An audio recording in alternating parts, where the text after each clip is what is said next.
1월 둘째 주 예배를 하나님께 올려드리겠습니다. 우리 다 함께 사도신경으로 신앙 고백하시겠습니다. 나는 전능하신 아버지 하나님 천지의 창조주를 믿습니다. 나는 그의 유일하신 아들 우리 주 예수 그리스도를 믿습니다.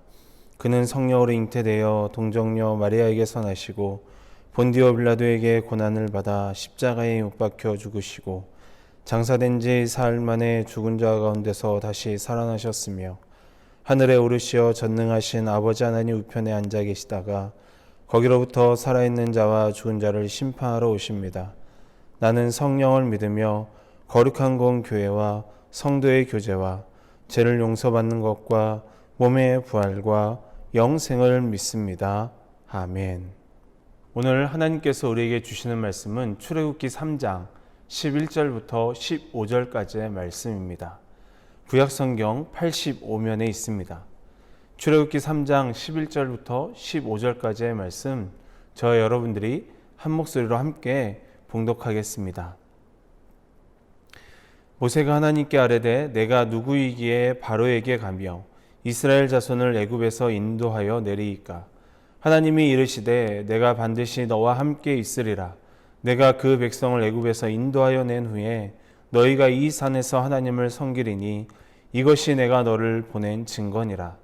모세가 하나님께 아뢰되 내가 이스라엘 자손에게 가서 이르기를 너희의 조상의 하나님이 나를 너희에게 보내셨다 하면 그들이 내게 묻기를 그의 이름이 무엇이냐 하리니 내가 무엇이라고 그들에게 말하리이까? 하나님이 모세에게 이르시되 나는 스스로 있는 자이니라. 또 이르시되 너는 이스라엘 자손에게 이같이 이르기를 스스로 있는 자가 나를 너희에게 보내셨다 하라. 하나님이 또 모세에게 이르시되 너는 이스라엘 자손에게 이같이 이르기를 너희 조상의 하나님 여호와 곧 아브라함의 하나님 이삭의 하나님 야곱의 하나님께서 나를 너희에게 보내셨다 하라. 이는 나의 영원한 이름이요 대대로 기억할 나의 칭언이라. 아멘. 샬롬. 작년 한 해 할렐루야로 인사를 했다면 올해는 샬롬으로 인사를 하려고 합니다. 여러분, 샬롬의 뜻이 무엇인지 아시나요? 샬롬의 뜻은 두 가지가 있는데요. 그 첫 번째 뜻은 안녕하세요, 반갑습니다 라는 뜻을 가지고 있고요. 두 번째 뜻은 평안, 평강 이라는 뜻을 가지고 있습니다. 샬롬은 지난 한 주간 우리가 어떻게 지냈는지에 대해서 만났을 때 반가움의 인사이기도 하고요. 안녕하세요라는 인사이기도 합니다. 그리고 한 주간 평안했는지, 그리고 한 주간 하나님의 평강이 임했는지에 대한 인사이기도 하면서 또 한 주간 평안하게, 평강하게 보내라는 의미에서 샬롬으로 인사를 합니다. 우리도 올 한 해 우리 청소년부 전체가 이 샬롬이라는 인사를 하며 이렇게 맞이하고, 그리고 우리 선생님들과 학생들이 같이 그런 인사를 하면 어떨까라는 생각을 하게 되었습니다. 올해부터 샬롬이라는 인사로 우리 함께 우리 선생님들하고 학생과 선생님들이 이 인사로 함께 할까 합니다. 우리는 태어나면서 가지게 되는 것이 있죠. 그게 무엇인지 아시나요? 네, 이름입니다. 이름. 여러분이 엄마 뱃속에 있을 때는 태명이라는 이름을 가지게 되고, 또 이제 10달 후에 나와서는 이름을 가지게 되죠.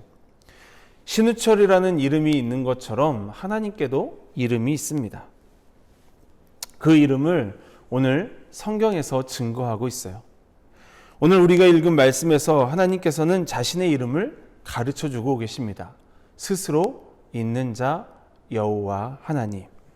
이것이 하나님의 이름이에요. 이 이름에 대해 오늘 말씀 14절과 15절에서 이렇게 말씀하고 있습니다. 우리 함께 다시 한번 14절과 15절 말씀을 읽어보겠습니다. 하나님이 모세에게 이르시되 나는 스스로 있는 자이니라. 또 이르시되 너는 이스라엘 자손에게 이같이 이르기를 스스로 있는 자가 나를 너희에게 보내셨다 하라. 하나님이 또 모세에게 이르시되 너는 이스라엘 자손에게 이같이 이르기를 너희의 조상의 하나님 여호와 곧 아브라함의 하나님 이삭의 하나님 야곱의 하나님께서 나를 너희에게 보내셨다 하라. 이는 나의 영원한 이름이요 대대로 기억할 나의 칭언이라. 아멘. 함께 읽은 말씀에서 하나님께서 모세에게 말씀하실 때 나는 스스로 있는 자, 너희 조상의 하나님 여호와라고 말씀하고 있습니다. 그리고 이 이름은 영원한 나의 이름이요 너희가 대대로 기억할 나의 칭호라고 말씀하고 있습니다. 우리 모두가 기억해야 할 이름, 그 이름은 바로 여호와 하나님 스스로 계신 분이십니다. 오늘 말씀의 내용을 보면 이렇습니다. 모세가 애굽의 왕으로 있을 때 모세는 자신의 종족을 괴롭히는 애굽 군인을 보고 막 흥분했어요. 그리고 그 군인을 죽였습니다. 이 일이 발각되자 모세는 왕궁에서 나와 미디안으로 도망갔습니다. 그렇게 미디안에서 40년을 생활했는데 하루는 광야에서 양을 치고 있을 때 떨기나무에 불이 붙었는데 그 떨기나무가 타지 않고 있는 거예요. 그 광경을 모세가 너무나도 신기해서 가까이 가서 보고 싶었습니다. 그랬을 때 그 가까이 가서 보고 있는 모세를 향해 하나님이 부르십니다. 그리고 하나님께서 모세에게 명령하세요. 너는 애굽으로 내려가서 너의 동족 이스라엘을 애굽에서 출애굽시키라는 명령을 받습니다. 하나님의 명령에 순종하려는 모세가 하나님께 이렇게 질문을 합니다. 내가 애굽에 내려가 이스라엘 백성들을 애굽에서 이끌어낼 때 백성들이 내게 물을 것입니다. 그의 이름이 무엇이냐고. 하나님께서는 모세의 질문을 통해 자신의 이름을 밝히시는 내용이 오늘 말씀의 내용입니다.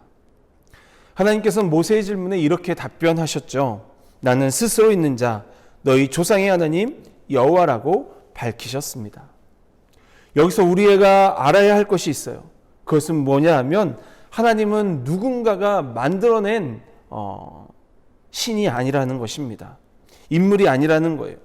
오늘 말씀에서 말씀하고 있는 것처럼 하나님은 스스로 계신 분, 스스로 존재하시는 분이라는 사실을 우리에게 말씀에서 말씀해 주고 있고 우리는 이것을 알아야 하고 기억해야 합니다.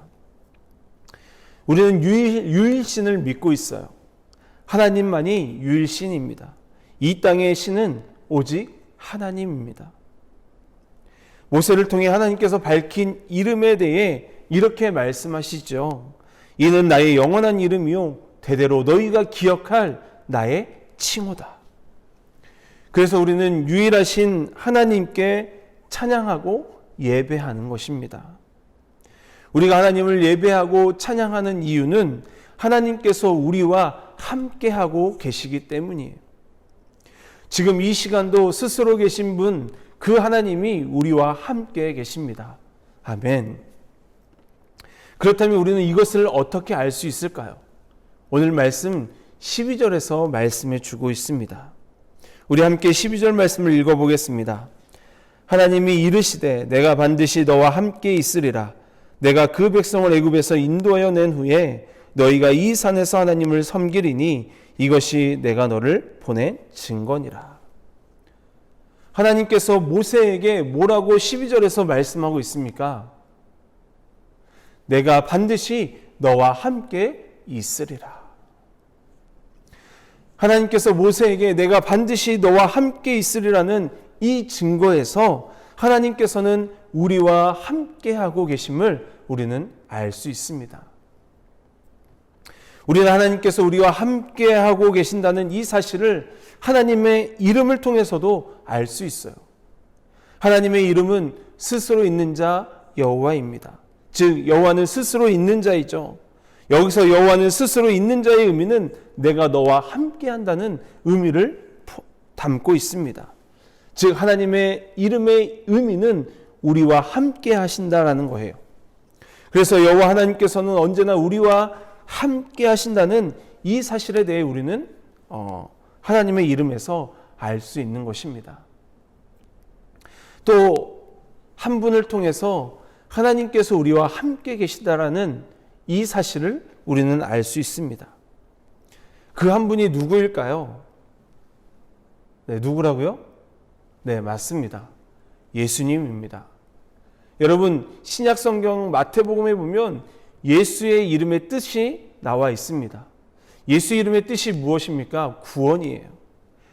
그런데 이 예수님의 또 다른 이름이 있어요. 그 또 다른 이름이 무엇입니까? 네, 맞습니다. 임마누엘이에요. 이 임마누엘에 대해서 마태복음 1장 23절에서 기록해 놓고 있습니다. 우리 함께 마태복음 1장 23절 말씀을 읽어보겠습니다. 보라, 처녀가 잉태하여 아들을 낳을 것이요 그의 이름은 임마누엘이라 하리라 하셨으니 이를 번역한즉 하나님이 우리와 함께 계시다 함이라. 아멘. 여기서도 하나님의 이름의 의미가 나오고 있죠. 하나님이 우리와 함께 계신다. 이처럼 하나님은 스스로 계신 분으로서 우리와 영원히 함께 계시는 분이십니다. 그러니 우리는 우리와 영원히 함께 계시는 하나님을 높이고 찬양하는 자들이 되어야 하는 거예요. 이 세상의 유일한 참신은 누군가가 만들어 놓은 신이 아니라 스스로 계신 분, 스스로 존재하신 분, 그 여호와 하나님, 그 하나님이 바로 참신임을 우리는 알아야 합니다. 그렇기 때문에 우리가 찬양해야 하는 분은 하나님이고 우리가 경외해야 하는 분도 하나님입니다. 이 하나님이 우리와 함께 하시기 때문에 우리는 겸손히 하나님만을 섬길 수 있어야 하는 거예요. 사랑하는 청소년 여러분, 하나님께서 오늘 말씀에서 자신의 이름을 정확하게 밝히시고 말씀하고 계십니다. 오늘의 키워드가 될 텐데요. 오늘 말씀에서 하나님의 이름을 무엇이라고 말씀하고 있습니까? 오늘 말씀의 제목이기도 하죠. 스스로 계신 분, 여호와. 우리가 믿고 의지하는 하나님을 스스로 계신 분, 여호와 하나님이십니다. 우리가 믿고 의지하는 하나님은 스스로 계신 분, 여호와 하나님이십니다. 하나님의 이름의 의미에서 알 수 있는 것처럼 하나님의 본질은 바로 함께 하심입니다. 임재하심이에요. 우리가 하나님께서 우리와 함께 하신다라는 이 사실에 대해 알 수 있는 것은 하나님께서 성경을 통해 증거해 주셨고 약속해 주셨기 때문에 알 수 있어요. 그러므로 우리와 영원히 함께 하신다라는 이 약속을 믿고 우리와 동행하여 주고 계심을 확신하면서 살아가는 우리 모두가 되길 주님의 이름으로 축복합니다. 영원히 우리와 함께 하신다라는 이 약속의 하나님을 믿고 확신하며 올 한 해 주님과 동행하고 날마다 주님을 깊게 만나는 우리 청소년부가 되기를 주님의 이름으로 간절히 축원합니다. 기도하겠습니다. 사랑의 하나님, 감사합니다. 하나님의 이름을 알려주시고 우리가 왜 하나님을 믿어야 하는지에 대해서 또한 말씀해 주셔서 감사합니다. 스스로 계신 하나님이 바로 우리가 믿는 참신임을 우리 학생들이 알고 우리와 영원히 함께 하신다라고 말씀하신 그 하나님의 그 말씀을 기억하며 이 약속을 믿고 또한 언제나 나와 동행하여 주시는 그 하나님을 확신하면서 한 주간도 살아갈 수 있는 우리 학생들의 삶이 되게 하여 주시고 우리 선생님들의 삶이 되게 하여 주옵소서. 스스로 계신 하나님을 온전히 신뢰하고 믿고 나아가는 우리 학생들의 삶이 되게 하여 주옵소서. 예수님의 이름으로 기도합니다. 아멘. 축도로 예배를 마치겠습니다. 이제는 우리의 구원자가 되시고 생명이 되시는 예수 그리스도의 은혜와 우리를 한량없이 사랑하시고 독생자 아들 예수까지도 아끼지 아니하신 하나님의 사랑과 성령님의 내주하시고 교통하심이 오늘 우리에게 주신 이 말씀을 기억하며 우리의 유일한 신이 되시고 참신이 되시고 스스로 계신 그 하나님이 바로 우리의 하나님이고 언제나 우리와 함께 하시는 그 하나님을 믿고 그 하나님과 동행하며 날마다 삶 속에서 주님을 깊게 만나 살아가기를 소망하는 우리 학생들 머리머리 위에, 그리고 이들의 삶의 여정과 믿음의 여정 위에, 또한 우리 선생님들 머리머리 위에, 우리 선생님들의 삶의 여정과 믿음의 여정 위에, 우리 청소년부 위에 이제로부터 영원토록 함께 하시길 간절히 축원하옵나이다. 아멘.